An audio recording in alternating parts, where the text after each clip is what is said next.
Welcome back to part two of the Entrepreneurial Mindset with our brilliant guest, Rita McGrath. You're very welcome.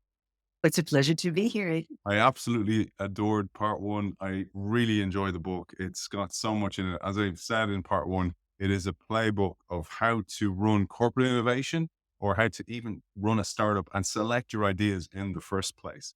If you're an existing company and you're looking for ways to step up your game, if you're looking for ways to differentiate, one of the ways you can do that is something we mentioned in part one. It was an article that Rita wrote before she wrote this book called Consumption Chain Analysis. And Rita says here, if looking at usage doesn't lead to a lot of great ideas, don't despair. There are many other places that you can do this. Enter a tool that Rita calls Consumption Chain Analysis. This works on the premise that opportunities for differentiation lurk at every step of the way your customers take from the time they first become aware of their need for your product or service to the time they finally dispose of the remnants of the used up product. Customer consumption chains. Over to you, Rita. So the idea behind a consumption chain is that you think about it as a consumer, right?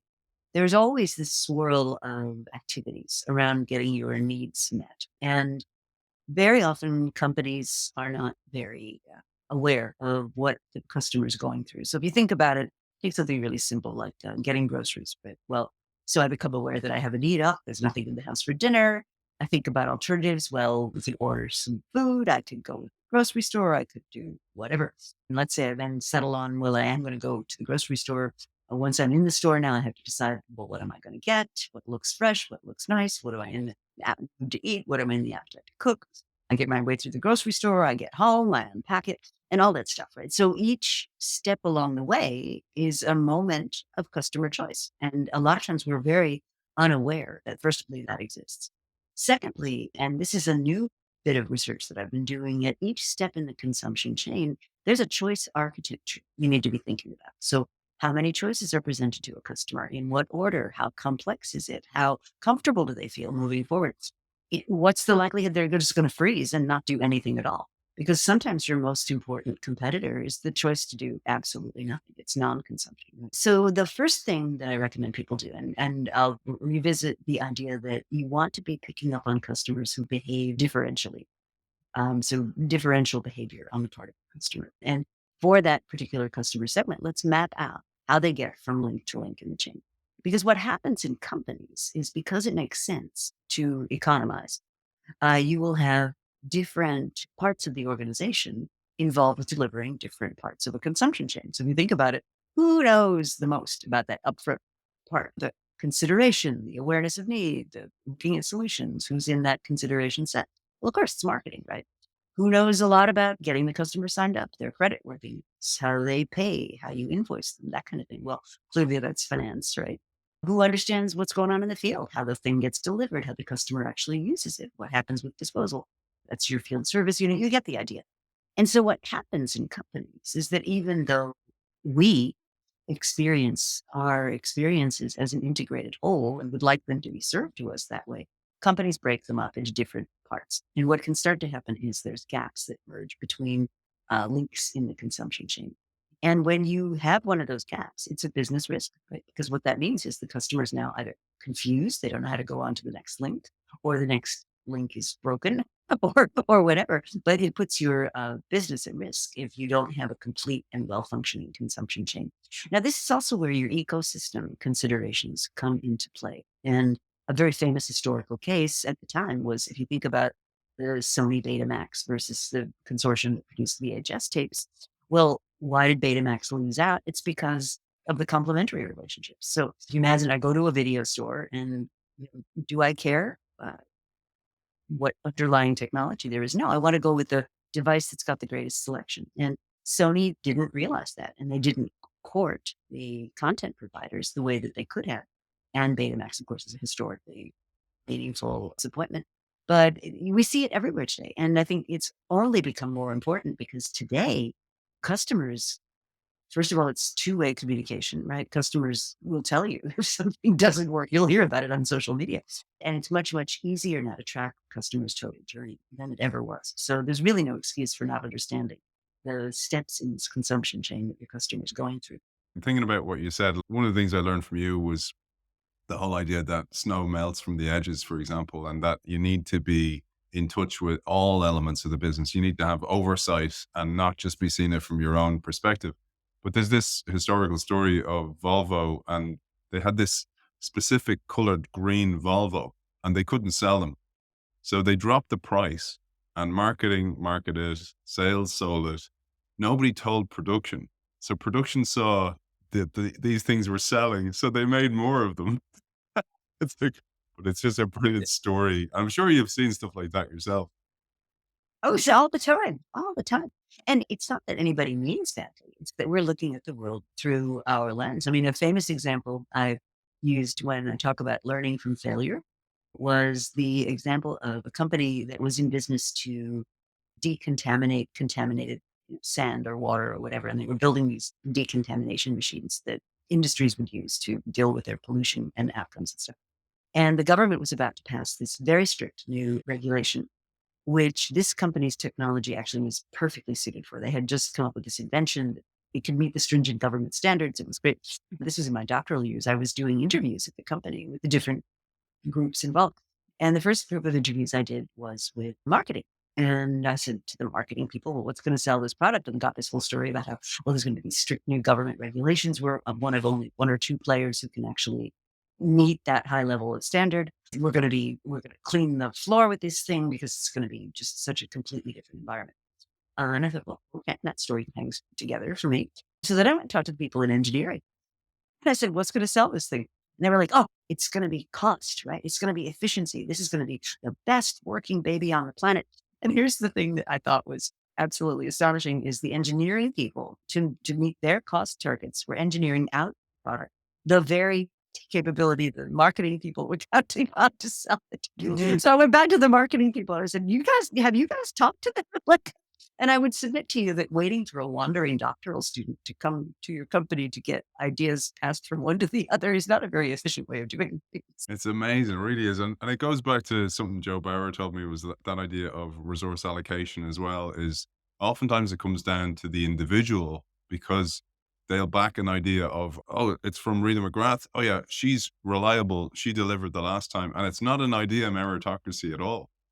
Oh no, I mean, I'm doing some work right now looking at women in financial services. And if you look at way in which that industry operates, it's not a meritocracy at all. It's who knows who, and if you think about who gets the plum clients and who gets the really good resources to add, it's all done through networks. And this is how human beings operate. We tend to affiliate with those that are like us. And those that are not like us don't tend to be embraced with the same enthusiasm. So if you really want to make a change happen in a sector like that, the change has to be structural. I mean, you got to do things like allocate clients by an algorithm, not by who knows who. Later on in this chapter, you talk about how do you identify the links in the chain, and you tell us here any link in the consumption chain has differentiation potential, and your job is to find out which links are the most promising for your organization and why.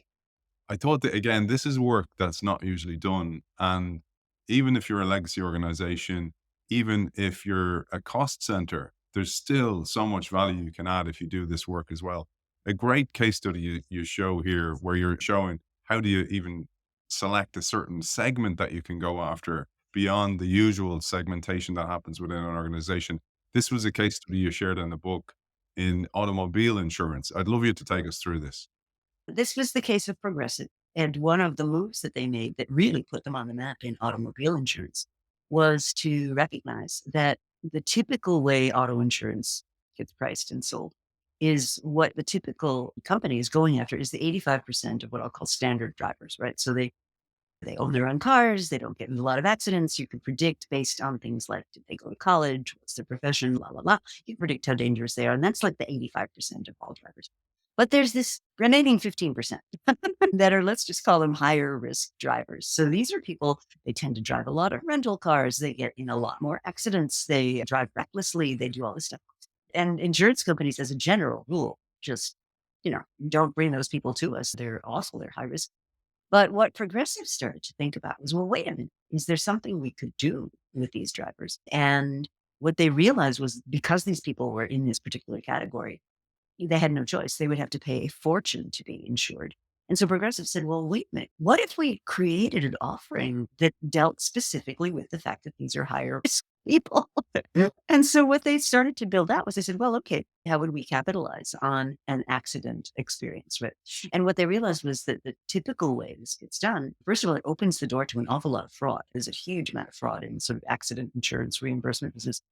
And so what they started to do was they said, well, first of all, we're going to say, how do we create a really great experience for someone who's just had an accident? So they listed through all the negatives of what happens in that case. Well, I have an accident, we exchange insurance cards. Let's my car can't be driven. It's got to be towed somewhere.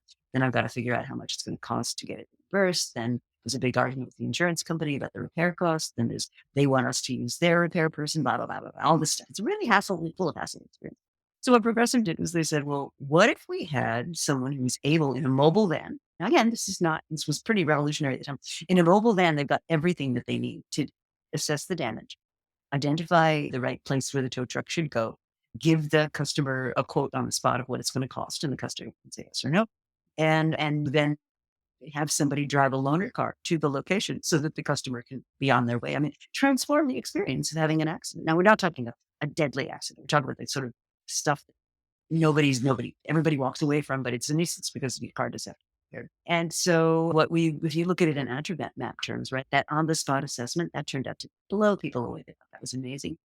Getting a loaner was really attractive. Reimbursing the damage, of course, you're an insurance company, you're supposed to do that. The negatives were it was expensive, right? And what they really went after was the negatives in the classic insurance product. And so that was what their new offer did. And so what they were able to do was carve out this niche of high accident people. Now, once they started to do that, and sort of brings the story up to the current, what you can then start to do is you can now build up a database of where accidents are likely to happen. And we all know there are parts of roads that are high accident prone. There are badly designed intersections that tend to have a lot of accidents. So over time, you build up this database. And now what you can do is you can have your mobile van actually waiting nearby for the statistically known time when an accident is likely to take place. It's remarkable when you think about it. It's one of the things you talk about. One of the organizations you worked with was in manufacturing, because you make this very clear that you can use this in any sector. And even if it's in traditional manufacturing, you can use this. And for example, you said here, this company started to look at receipts payable, who were the laggards in being paid, etc. And they end up developing a capability from looking at that, from actually doing this consumption chain mapping as well. You mentioned GE did this, for example, as well with laggard payers. Yeah, you can make money on that. I mean, you can actually pitch to them, hey, if you want to take longer with paying, that's fine. You sign here, right? One of the things you tell us here is that if you have a number of different customer segments, you can actually do a consumption chain for each of those segments as well. So there's even more work for you there to do as well. But we won't go into that. Next, I'd love to cover a third approach to capturing opportunities. And this is where you develop new business models, reshaping your competitive markets. And here you introduce the tool resegmenting. Yeah. So sometimes the way a particular market's set up is just a function of historical. And so looking at it with fresh eyes, very often you can think of a way of cross-cutting traditional segments. And certainly digital technologies have made that much cheaper and much easier to consider doing. So if you just take an example we'll all be familiar with, if you take your phone, right? And you look at all the things the phone has basically replaced. I mean, I used to own a digital recorder and a flashlight, a digital camera, and I had, sticks that you put your photos on. And well, what you've basically done with the introduction of these smartphones is you totally resegmented the demand for all of those things. And so God help your standalone point and shoot digital camera maker in the world where everybody's taking photos with their phone and the cameras on the phones have gotten really good.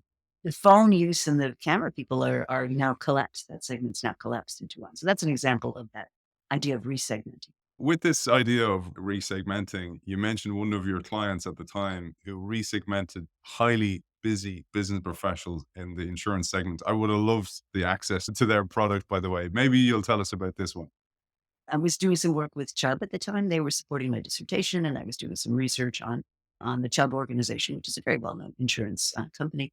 And I thought, well, rather than the sort of generic insurance we had on our home, maybe I should switch over to Chubb. So they don't sell, at the time, they didn't sell insurance directly. So they put me onto one of their agents. So I call up the agent. I say, I'm thinking of changing my homeowner's insurance and car insurance over to a Chubb product. Oh, what should I do next? And so the first thing the agent says to me, oh, that's great. I can help you out, but I'll need to get some information first. I said, great. Why don't you? What do you need? She says, well, the first thing I need is I need your husband's driver's license number. Now, I don't know about you, Abe, but like at the time we were both working, and my husband's driver's license number is not something I carry around with me on a regular basis. This is during the workday, and he's not going to be abused by my calling him up and saying, honey, what's your driver's license number? And at the time, we had 2 young kids at home. We had nannies. We had activities. I mean, it was just like, you walk in the house, and I'm sure, and when you come home, it's orderly, the classical music is playing, things are lovely. Real But fun. when I would walk in the door, it's complete and total chaos. So anyway, so I put the phone down and I said, oh, I'll have to call you back. Now, what's just happened to the likelihood of that sale, right? I mean, like, why lead off with that? So anyway, I get my husband a quiet moment. I have not, by the way, told him yet that I'm in the process of just checking out whether maybe we should switch our insurance. So now I have to go through the whole process of explaining that and why am I doing it. And my husband's very analytical. So what kind of information are you going to get just to get this driver's license number? I'm now being put through torture. So then I am triumphant. I have the number. I call her back. And I called back. She gets on the phone. I said, I've got the number. Here it is. Oh, that's fantastic. Now I just need a few more pieces of information. And I said, now what? Like, I've just been put through torture. Now what do you need? She says, well, what I want you to do is send me a photocopy of your current policy. Now, think about that. Like back in the day, it wasn't like as simple as taking a picture of the page. You're condemning me to go to a copy shop or stand by my printer. And you know what insurance documents look like. They're long, they're thin, they're single sided, they're two sided. I can just hand it to somebody and have it copied. So what happened to that sale? Enrager. Nada. Enrager. It just didn't happen.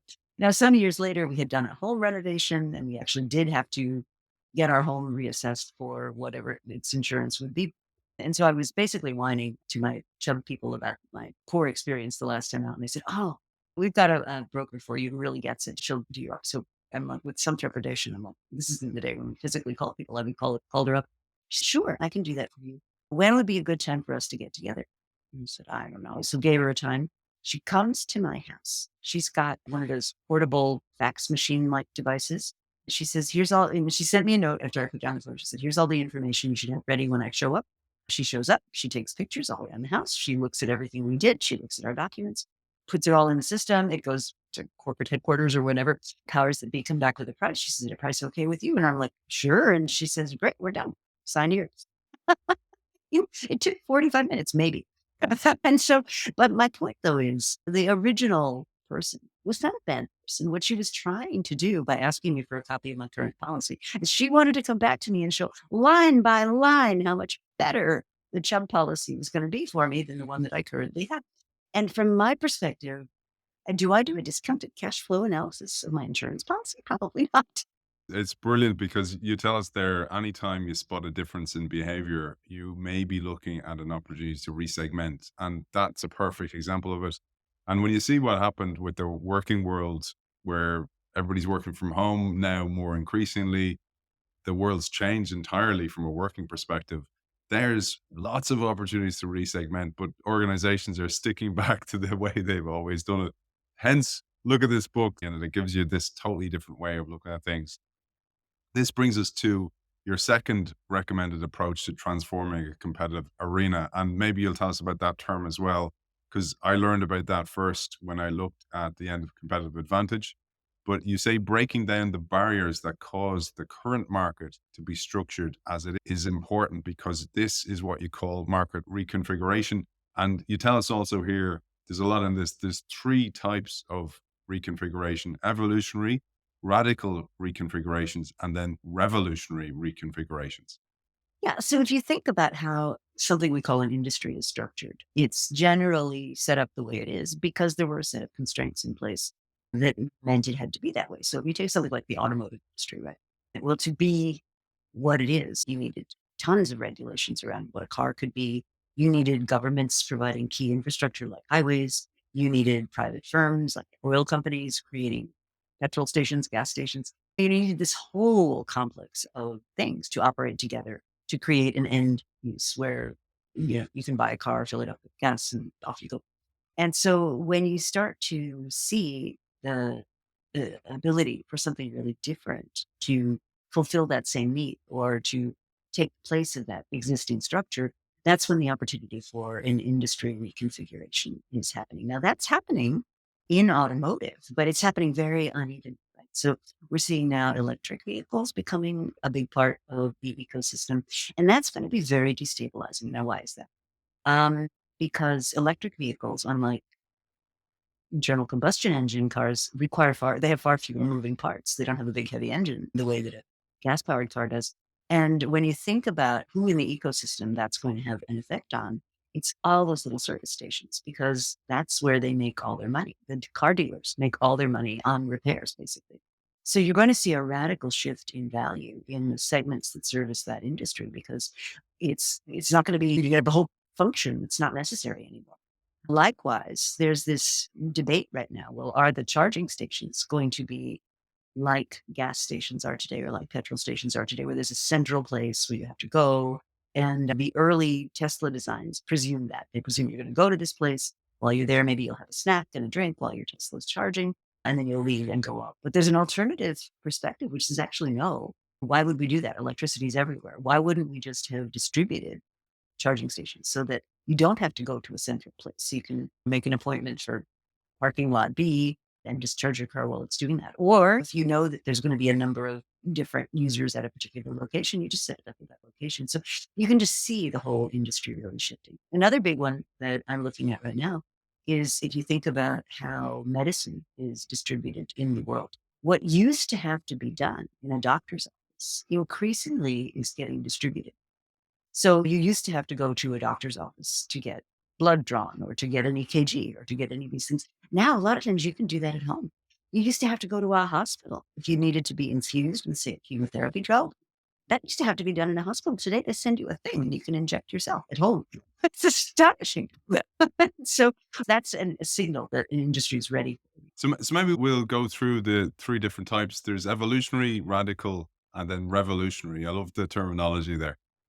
Well, evolutionary change is just the next logical step in the development of a sector. Right? So if you think about food, an evolutionary kind of change would be all right. Well, we're going to go from food that used to have lots of processed chemicals in it to food that's now being advertised as chemical free because there's a demand that's opened up in the market. That's evolutionary, right? Cereal that's now got no heavy sugars in it. Well, it's still cereal and it's still in a box and we still know what cereal is. So that's an evolutionary change. A revolutionary change is where something's being done in a way that's quite differentiated. So if you think about the shift in breakfast time, right, let's say, and how cereal has really lost out to other more portable mechanisms of food consumption, this probably goes back to pre-pandemic when a lot of people were commuting. And it ties to a conversation we had earlier about cup holders. Well, once you've got cup holders in a car, and the car is, in many cases, for many families, it's like the living room. It's where everybody is. Well, sitting down and having a bowl of cereal is not very conducive to that environment, but opening a snack bar could be. So that's more revolutionary. It's saying, hey, wait a minute, the fundamental assumptions on which this thing is happening are different. And then the really disruptive thing is where an entire category gets displaced. So we used to do it this way, and now we're doing it that way. And I've used the example of phones displacing many other categories before that.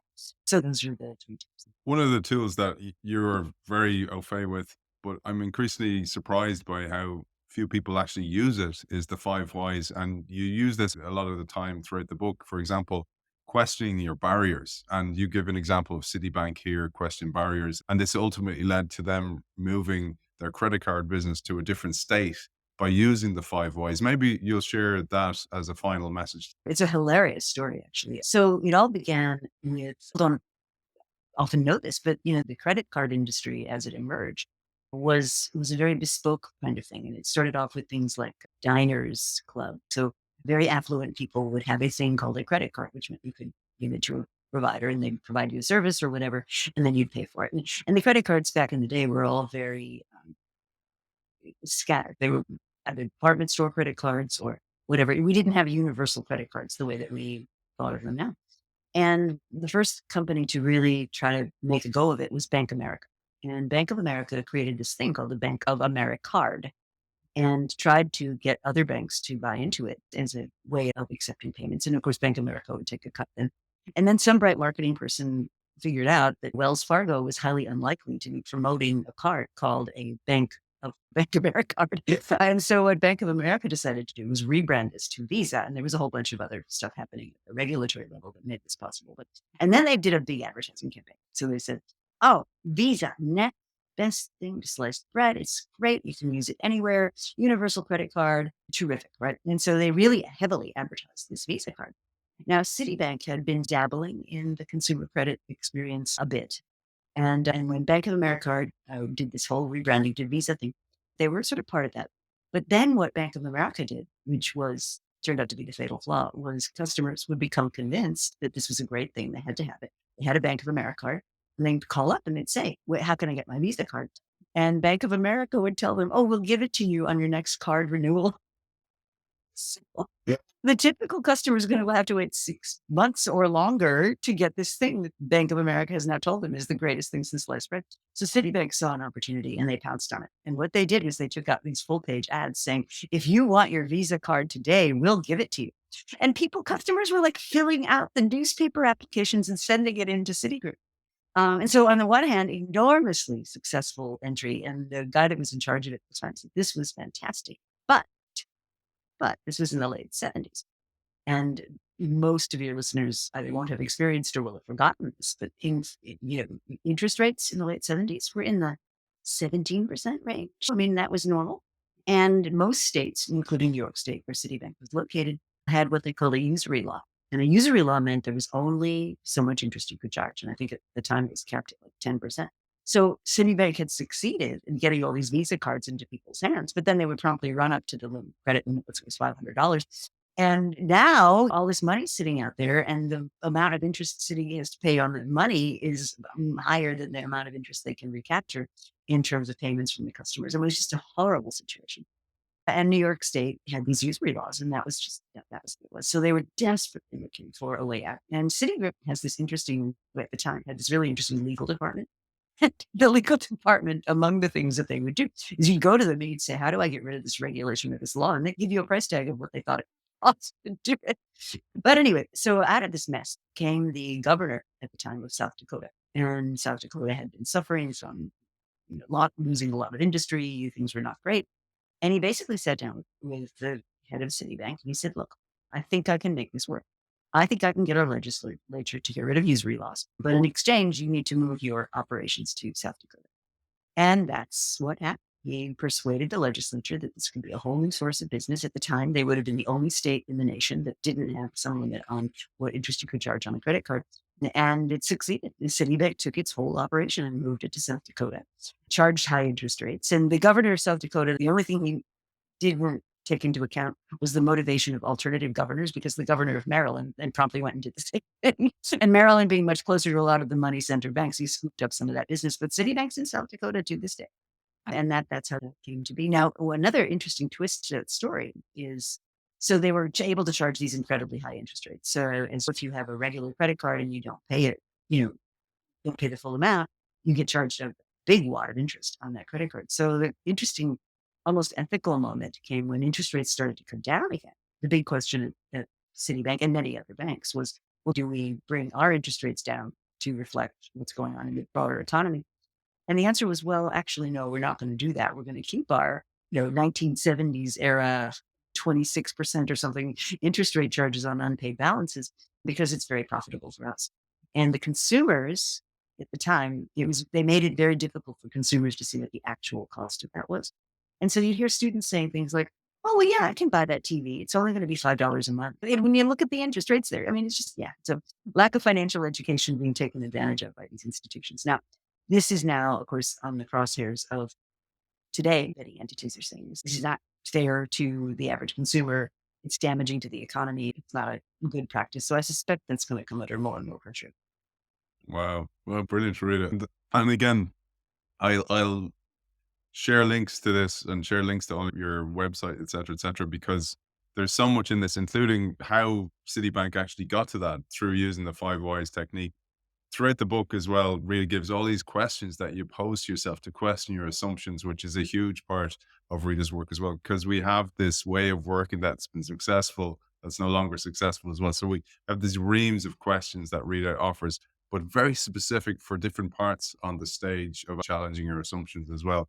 Rita, it's always a massive pleasure. Where is the best place for people to find you, find more about your work, and also the tools that you offer? Sure. So a good place to start is my website, which is ritamcgrath.com. And if you want to see upcoming events, just click on the events tab. If you want to look at my article archive, it's under a document called Thought Sparks. So as the name suggests, these are things I write to sort of spark people's thinking, and they're things I think are interesting. But there's also a wealth of other material on the website about me. It's links to videos and so forth. I have an ongoing archive on YouTube videos, including fireside chats and LinkedIn lives and all kinds of things going back years. So you can find all that at ritamcgrath.com. And then if you're interested in the tools that we've been developing, a good place to go for that is valise.com, which is my sister site that's intended to make it possible for you to implement these things inside your own organization. So that's what Valise is really founded to help do. Fantastic. And we have so much more to cover as well. We've only got through a little bit of this book, only about halfway through. And we've those other books on the shelf there behind me as well to come. It's an absolute pleasure spending time and learning from you. Author of The Entrepreneurial Mindset, Rita McGrath. Thank you for joining us. Thank you so much for having me.